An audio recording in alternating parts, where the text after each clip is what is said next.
একুশে নিয়ে টেলিভিশন নিয়ে আসলে ভবিষ্যৎ পরিকল্পনা আপনার কি? আমার অনেক পরিকল্পনা আছে। এখন ডিপেন্ড করতেছে যে ধরেন এখানে কয়েকটা মানে পরিকল্পনার মধ্যে, যেমন আমরা দেখেন মিডিয়াতে আমরা নতুন নতুন লোক তৈরি করি।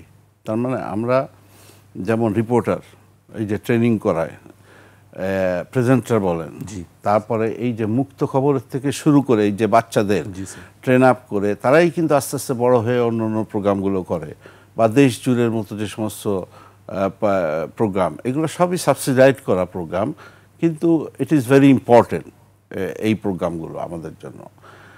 এবং আমি মনে করি যে আমাদের যেমন এই ডিজিটাল প্ল্যাটফর্মটাকে নিয়ে এটা ব্যাপকভাবে করা, আমরা একটা অ্যাপস তৈরি করতেছি এবং ওটিটিতে যাওয়ার আমাদের ইচ্ছা আছে, প্ল্যান আছে, সেই কাজ করছি আমরা।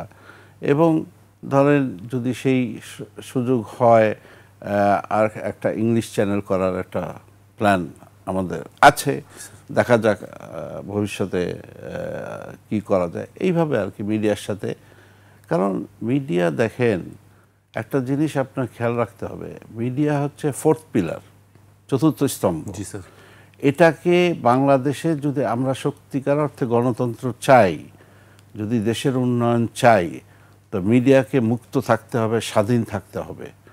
এবং মিডিয়া যত স্ট্রং হবে তত কিন্তু মানে আমাদের গণতন্ত্রের জন্য এবং আমাদের দেশের জন্য ভালো।